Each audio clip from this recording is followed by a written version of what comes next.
Political stability, good governance, key to economic growth and addressing issues.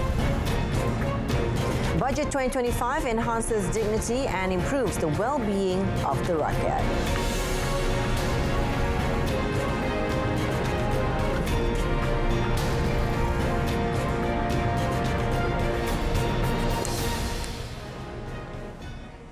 Good evening and Salam Malaysia Madani. You're watching Malaysia Tonight. I'm Jessica Lee.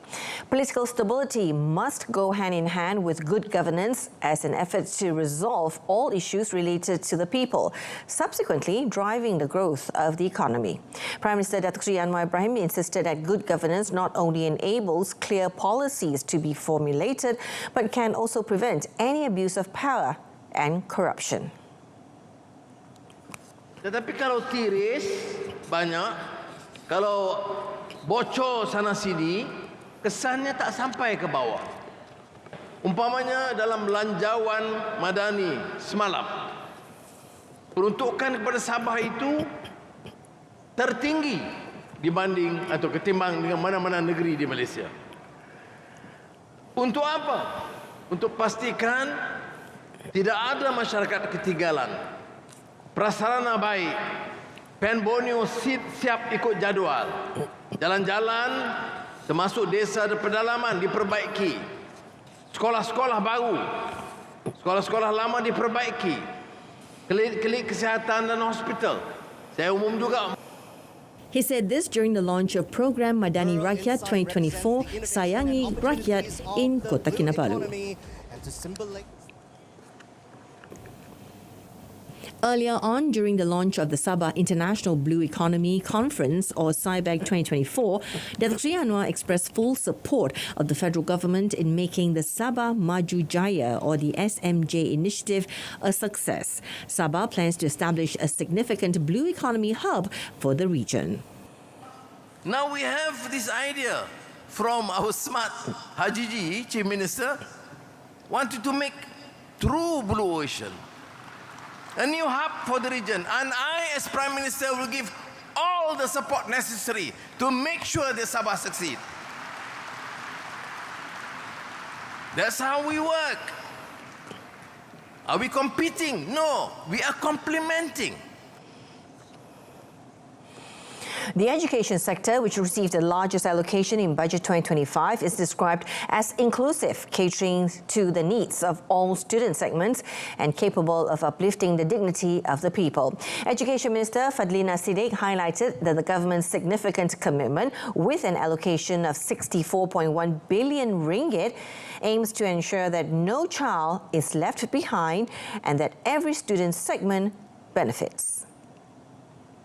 Jadi secara keseluruhannya belanjawan ini saya sifatkan sebagai belanjawan yang memenuhi keperluan semua anak-anak kita dan kita harapkan agar komitmen itu berjalan sejajar dengan apa yang kita namakan sebagai kualiti pendidikan dan diharap dengan adanya komitmen yang begitu besar daripada kerajaan Madani ini, inilah dia yang kita mahukan dalam konteks terus memartabatkan pendidikan dalam negara.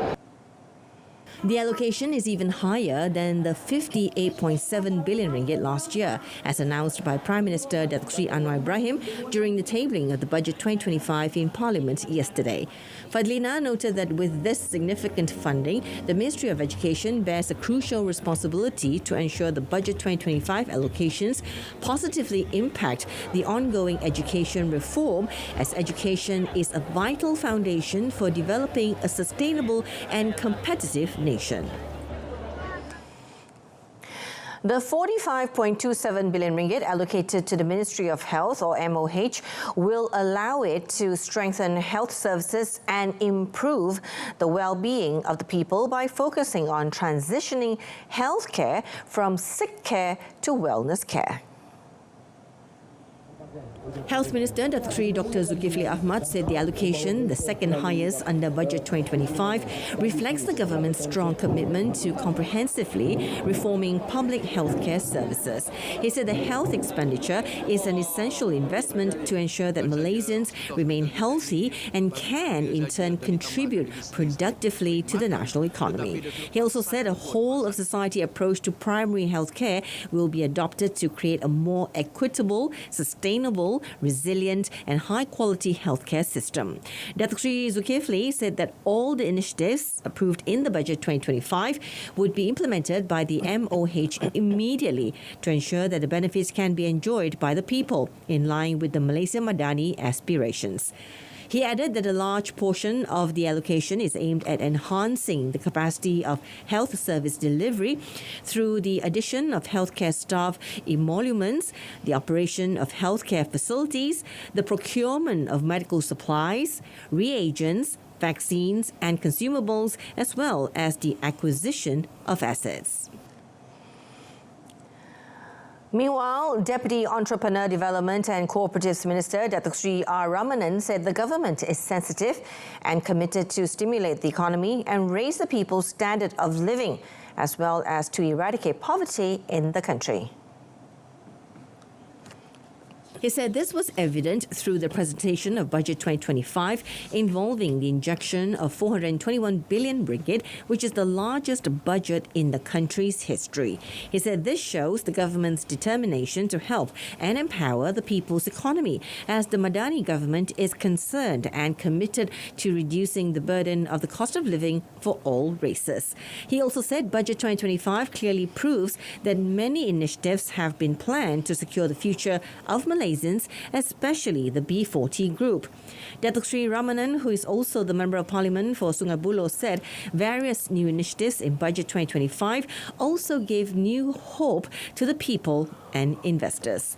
This enables them to believe that Malaysia is on the right track towards progress to achieve the vision of the Asian economy powerhouse inspired by the Prime Minister. Datuk Johan Mahmud American, Secretary General of Treasury, said the mechanism and implementation of targeting RON 95 petrol subsidies are expected to be finalised before the middle of next year. Now, he said the Finance Ministry, along with the Domestic Trade Ministry, is actively conducting ongoing engagements with oil companies and stakeholders to ensure its feasibility. Elaborating further on the matter, Datuk Johan said the shift from blanket subsidies to targeted subsidies is an important step to stop leaks. So penting kita mencari kaedah di mana ketirisan tu dapat dihentikan dan penjimatan tu dapat diagihkan semula kepada pendidikan, kesihatan dan juga bantuan kepada golongan yang memerlukannya.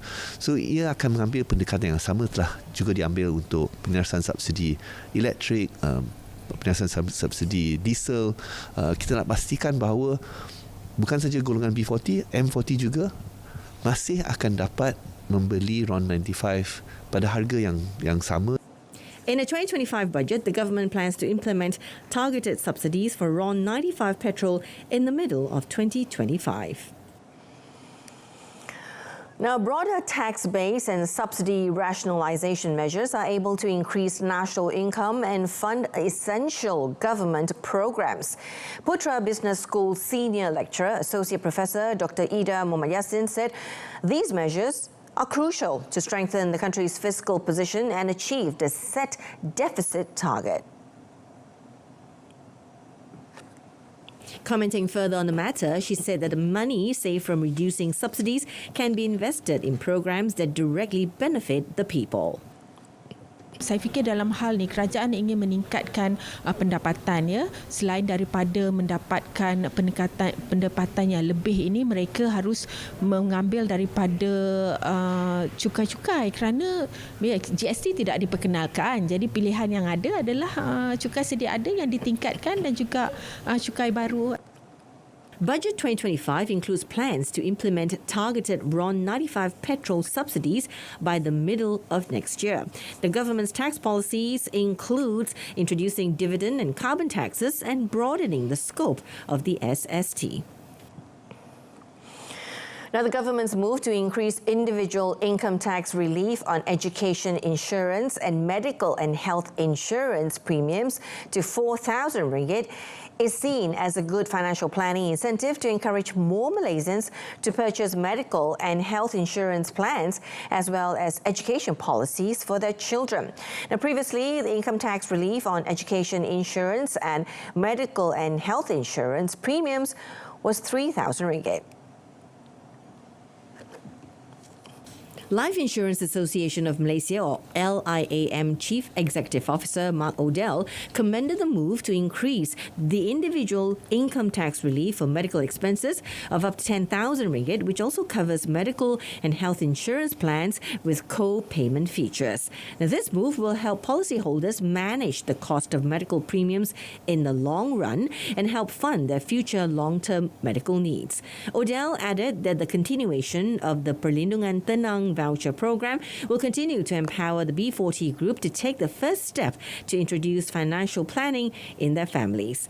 This initiative will benefit up to 2 million Sumbangan Tunai Rahmah or STR recipients who are eligible to claim a 30 ringgit voucher to finance part of the cost of purchasing a Perlindungan Tenang product. It offers protection from death, personal accidents and general risks such as fire and floods. Prime Minister Datuk Seri Anwar Ibrahim yesterday also announced a 20 million ringgit allocation to support the work of the All-Party Parliamentary Group Malaysia on Sustainable Development Goals, or APPGM SDG. The Premier said the allocation is meant to implement SDG at grassroots levels across parliamentary constituencies and political parties. 20 juta ringgit disediakan untuk menyokong All Party Parliamentary Group Malaysia Sustainable Development Goals yang merantasi kawasan parlimen dan parti politik. Now, reacting to the announcement, APPGM SDG Head of Secretariat, Professor Datuk Dr. Denison Jayasuriya, expresses gratitude and said the allocation proves the Madani government led by Datuk Seri Anwar Ibrahim supports bipartisan efforts that benefit the rakyat. Now, for 2025, APPGM will continue the local visits and mapping work. So far, we have done 115 parliamentary constituency. We will add another 30 and also undertake ground-level solution projects addressing economic, social, environmental concerns, and also capacity-building programs. All these are undertaken together with members of parliament from the government parties and even opposition, because this is a bipartisan initiative and the Madani government has consistently assisted APPGM with this allocation since 2023, 2024 and now to 2025.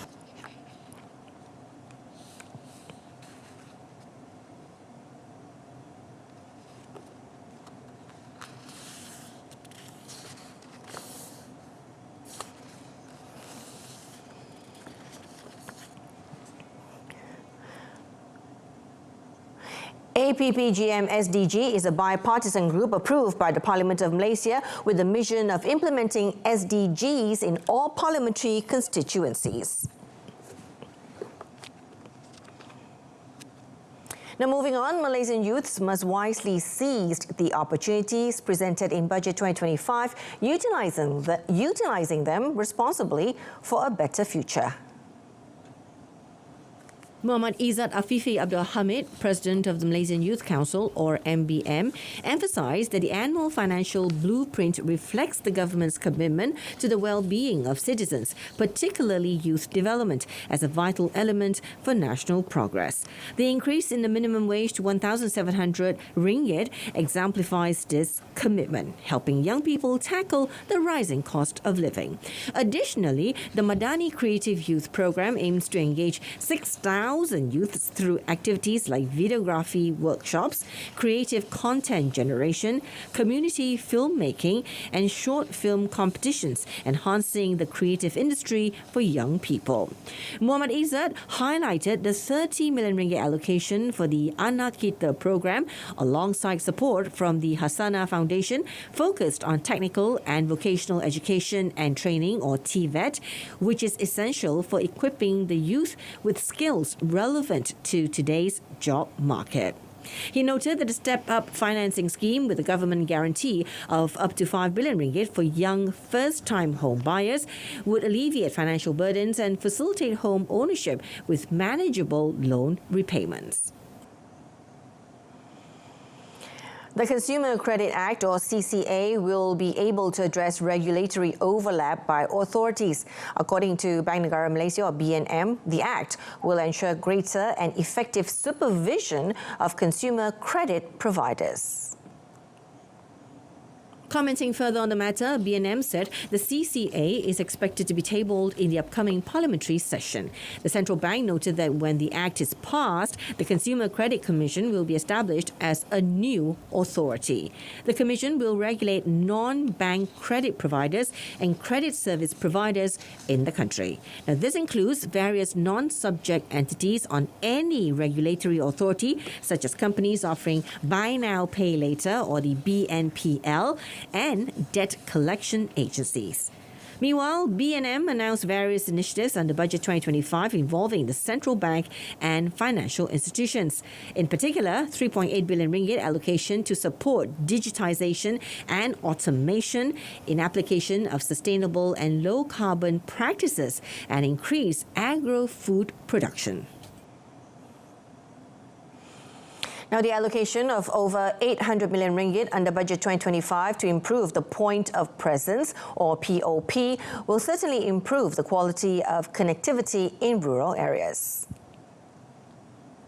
Suresh Sidhu, CEO of EdgePoint Infrastructure Sdn Bhd, emphasised the necessity of the 100 million ringgit for rural school broadband and 635 million ringgit for upgrading internet access in higher education. He said this, coupled with the allocations to create more opportunities in emerging fields such as artificial intelligence, AI, robotics, the Internet of Things, or IoT, data science and fintech, will speed up our journey to becoming a robust digital economy.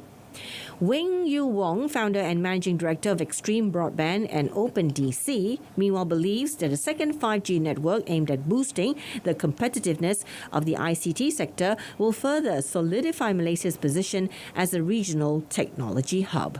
He highlighted the government's commitment to reforms and the critical need for investments in digital infrastructure.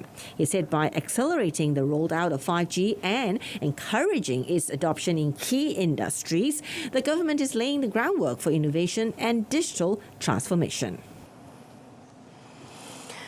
Now, Budget 2025 aims to transform Malaysia into a competitive and world-class investment destination to drive sustainable economic growth.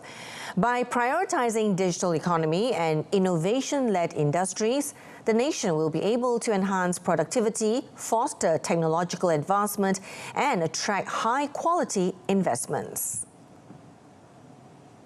As a trading nation, Malaysia plays a vital role in the global economy through its openness to trade and investment. The country has signed various bilateral and regional trade agreements, enhancing market access and supporting efforts to improve its business environment and global competitiveness. Recognizing the need for a favorable business climate, the government has initiated reforms to simplify regulations, reduce processing times, and lower compliance costs.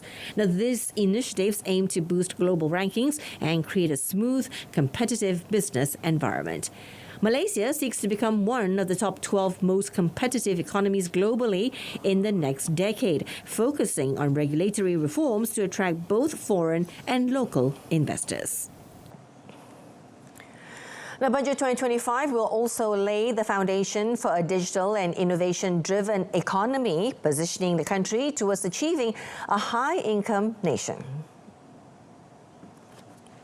In this regard, the Malaysia Digital Economy Blueprint, or MyDigital, will support the government's effort to become a regional leader in digital economy by 2030. The blueprint will significantly benefit Malaysia's micro, small and medium enterprises, or MSMEs, through enhanced digital adoption, improved infrastructure, expanded market access, empowered upskilling and retraining, and strengthened cybersecurity, as well as increased productivity and competitiveness. Accordingly, Gear Up initiative will focus on encouraging connections between high growth, high value or HGHV industries and MSMEs along the supply chain through digital platforms. The government will prioritize cybersecurity within the digital infrastructure for a safer ecosystem, boosting investor confidence. Connectivity across the nation will also be expanded to eliminate blind spots, facilitating investments in data centers and technology services with robust internet infrastructure supporting robotics, AI and IoT. Now, Budget 2025 also includes the KL20 initiative to make Kuala Lumpur a top startup hub by 2030, fostering venture opportunities and startup funding.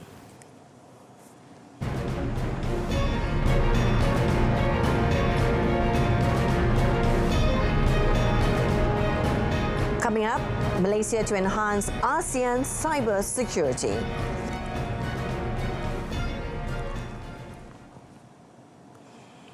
Now, the approval period for Halal certificate applications and renewals has been shortened to 15 working days from 23 days previously on a trial basis. Deputy Prime Minister Datuk Seri Dr. Ahmad Zahid Hamidi said this improvement is part of ongoing efforts to streamline and enhance the halal certification process to boost the country's halal industry. Jadi bengkel-bengkel ini kita adakan ya di ikut apa ni wilayah ya.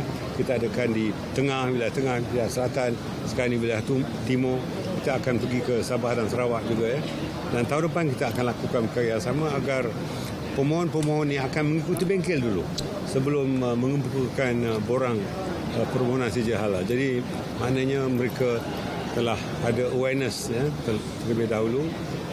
On another note, the Deputy Premier said that the addition of 100 halal auditors at JAKIM, announced by Prime Minister Datuk Seri Anwar Ibrahim during the presentation of Budget 2025 yesterday, will help expedite and further streamline the halal certification process to meet both domestic and international demand. He said JAKIM is collaborating with 5 higher education institutions or IPTs to train halal auditors who will also serve as officers to ensure halal standards and will be placed in companies that already have halal certification to ensure they comply with the set standards. Now, Malaysia, as the overall coordinator of the ASEAN Regional Computer Emergency Response Team, or ASEAN Regional CERT, for 2024-2025, will play a pivotal role in overseeing coordination, capacity building, and information sharing initiatives on cybersecurity among member countries. Digital Minister Gobind Singh Dio said that Malaysia's key aspirations for the initiative focus on building a secure and resilient regional cyberspace, fostering coordinated responses to transboundary cyber attacks, and sharing best practices to bolster ASEAN's overall cybersecurity capabilities. Gobin, who was in Singapore to co-officiate the launch of the fiscal facility, said Malaysia's lead for the ASEAN Regional CERT will be conducted through the National Cybersecurity Agency, or NASA's National Cyber Coordination and Command Centre, NC4. He added that as the national CERT serving the country, NC4 coordinates incident response strategies, ensuring the integration of real-time intelligence sharing mechanisms to enable swift responses to cyber threats. The ASEAN Regional CERT physical facility, co-located at the ASEAN Singapore Cybersecurity Centre of Excellence in Singapore, will be funded by the Republic with a budget of $10.1 million for 10 years. Now, a total of 14 new National Information Dissemination Centres, or NADI, in Sabah are set to be completed by the end of this year. Communications Minister Fahmi Fadil said Sabah currently has 115 NADI centres providing various programs such as E-Class, managed by Maxis Berhad, to ensure children can review or engage in science and technology learning. Fahmi added that NADI will also implement programs outside to benefit more local communities to ensure that not only the community around the NADI can benefit from programs but also a wider community. Telah diberikan pengarahan oleh Yang Berhormat Perdana Menteri, semua NADI sekarang menyediakan bukan hanya lebih banyak program. Kalau di sini kita lihat program E-Kelas bawah Maxis dengan anak-anak supaya mereka boleh sama ada mengulang kaji ataupun terlibat dalam pembelajaran sains teknologi ataupun STEM. Tapi kita juga berhasrat untuk bawa NADI keluar, masuk ke dalam komuniti. Niatnya supaya bukan hanya komuniti di sekitar NADI secara fizikal akan dapat manfaatkan, tapi komuniti yang lebih luas. NADI will also undertake other initiatives focusing mainly on the benefits of the digital economy, in addition to providing an understanding of all assistance programs implemented by the government. He told this to reporters after visiting the NADI site in Kampung Warisan Menggatal, Sabah. Now, Malaysia is organising a technical and vocational education and training, or TVET, competition in conjunction with the ASEAN Chairmanship in 2025. Youth and Sports Minister Hannah Yeoh said the matter had been agreed upon by Deputy Prime Minister Datuk Seri Dr. Ahmad Zahid Hamidi, who is TVET Council Chairman, when the ministry proposed it to him.